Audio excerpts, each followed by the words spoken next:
When's the last time you saw a YouTuber holding a microphone and monitoring the levels at the same time? This is a bit of an insane situation. I have wires everywhere. I'm holding a microphone with another wire coming off it. My camera is connected by a wire that this wire is crossing. One wrong move and I am losing hundreds of pounds. So, a series of unfortunate events is a movie. I love the movie, personally.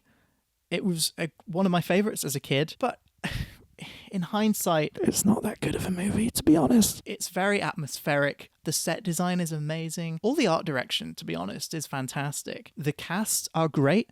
Jim carries it. Meryl Streep is there.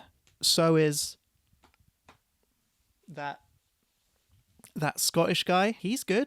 I like him. Not enough to remember his name, but I do like him. The main cast, the Baudelaire children, are good. They're appropriately glum, but I don't think they're quite quirky enough to maintain the level of tone that the film should have. And as a result, it's like a bit all over the place. It's also very rushed. They're cramming 3 books worth of plot into one movie, and they didn't quite nail it, in my opinion. It feels like a bit of a mess, and this is reflected by like the mixed result that it actually had. Like, it didn't lead to any sequels. I think it's good. However, the best part of the movie, best part of any movie, to be honest, but the best part of this one is the music. Thomas Newman, I love that guy. He is such a good composer. The music carries this film more than Jim. It has dark, eerie moments. It has quirky, evil, twisted things. The interlude with Sailboat, I don't think it's even in the film, but it's a beautiful little piece. The Letter That Never Came is a beautiful piece of music, mainly because it's Nemo Egg in a different font.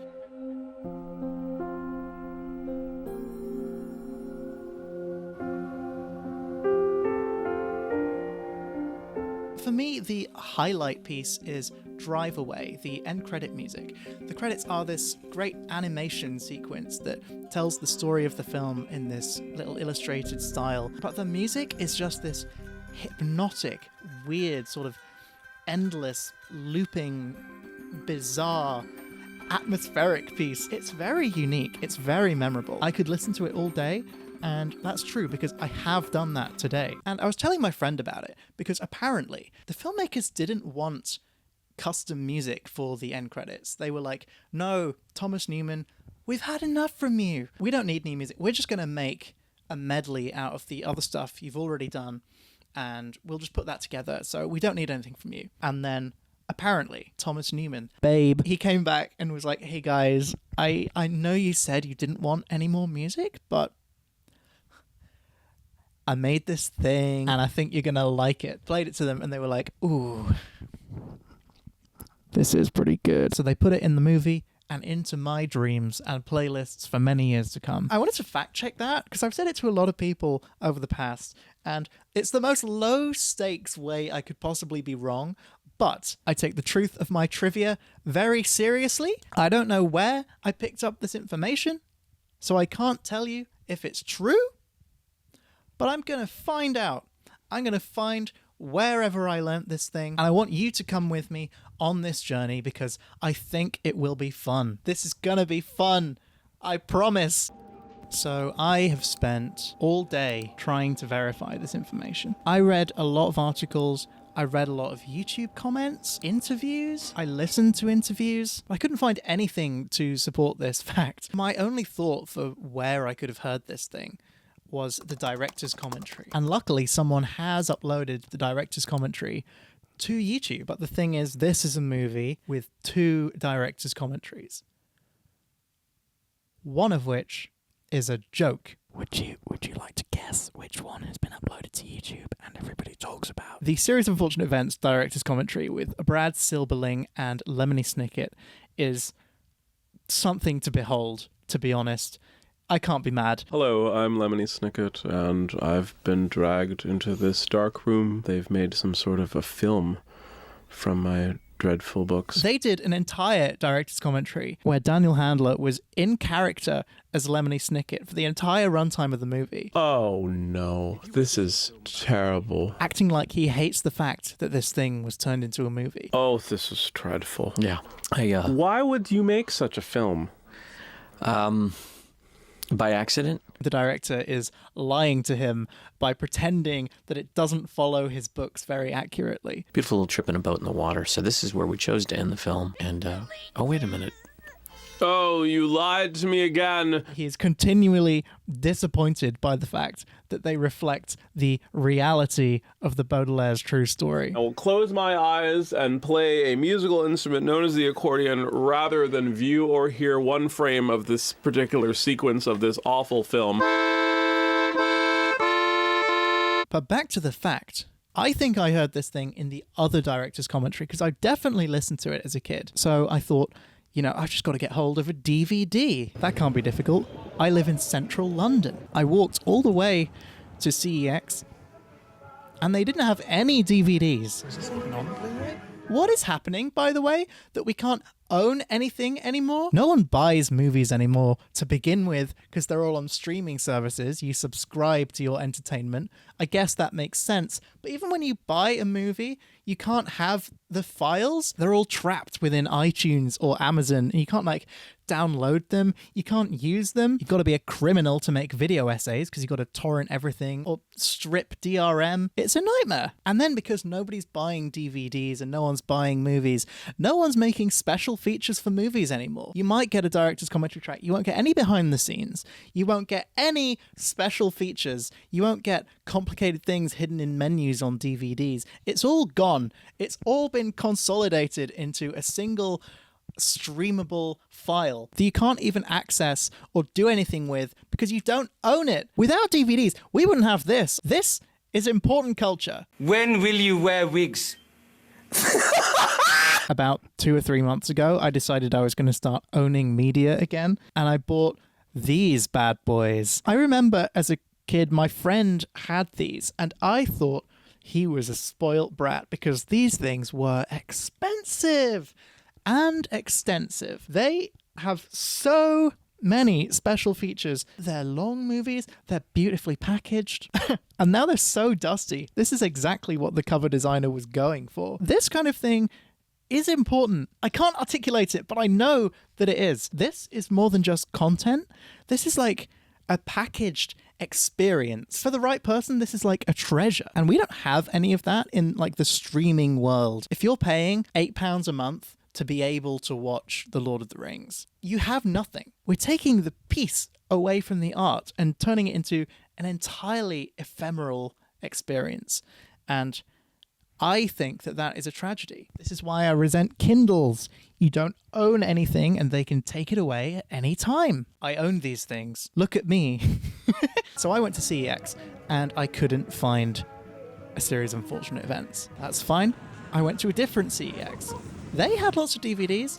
No Series of Unfortunate Events. This movie has gone. It's sunk to the bottom of culture faster than I thought it would, and I'm not happy about it. I've told some friends about this. I've also got them on the case, but also nobody has DVDs. You got 17 DVDs. If they do, they don't have DVD players. We are witnessing the death of a medium. Long story short, I am going to get a DVD if it kills me. I ended up just buying it on eBay. I don't know why I didn't think of that sooner, to be honest. I'm just doing work at the moment, but a parcel has just arrived for me. I got it. I'm so excited. This is ridiculous. It sounds like the disc is loose in the box. It's been in here since 2006. It's 2024 now. What's that? I can't do maths. Hey Siri, what's 2024 minus 2006? 2024 minus 2006 is 18. This DVD can vote. Yep. You want to hear a satisfying sound? Director Brad Silberling commentary. Okay, I'll watch this tonight. Hi. I've just watched the DVD commentary. It's weird watching DVDs on computers. It feels very anachronistic. I'm freaked out by the fact that you can't screen record a DVD player on a Mac. These things are becoming so inaccessible. They're so hard to steal.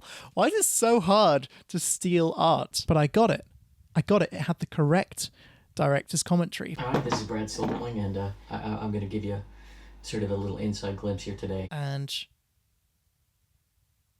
It was there. He just said it. I was fully prepared to have to, with Bill Bernstein, Tom's fantastic music editor, to cut together a musical montage that would work with the end credit sequence. But knowing Tom and knowing that if he saw it, he would go run with it. I showed up at his home one morning on a Saturday, and he said, "Well, okay, I know I wasn't going to do it, but take a look at this." And it proceeded to run for me a sketch of the cue that is now known as Drive Away. Yes! Which is one of the most hypnotic, fantastic pieces of music in the movie. And between the cue and the actual sequence, it's been a pleasure each time to watch an audience just begin to get out of their seats and then suddenly absolutely have to sit back down. Almost exactly the way I remember. But yeah, I don't really know what to do. This feels like a bit of a dumb video. It feels like a bit of a mess. Sometimes life doesn't give you a big narrative arc. I'm just not having a hero's journey right now. Okay. Hi. It's been a really long time. My hair is longer. I've got new glasses. I moved house. All sorts of things have happened. And the reason is, it took me a really long time to figure out what the end of this video was going to be.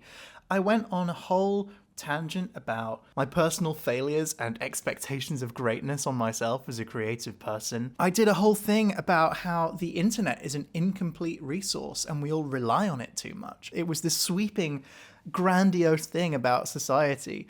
And all that stuff is true, but that's not really the conclusion of this video, because this video is about a series of unfortunate events. And I just wanted to find this one fact, this one thing that I remembered from childhood that was bugging me. And I suppose that's why it was sort of stressing me out that I couldn't find it on the internet, because it feels like these days, if something's not on the internet, it just doesn't exist. And that's not true. People need to put things on the internet, things from the real world. And it's hard to put things on the internet. You know, you've seen it in my journey. I had to get this DVD, figure out how to play it on a laptop, because laptops don't have DVD players anymore. You have to get an external drive. And it's hard enough to just play it, let alone trying to rip it, because then you need to deal with like DRM protection. You can't just screen record.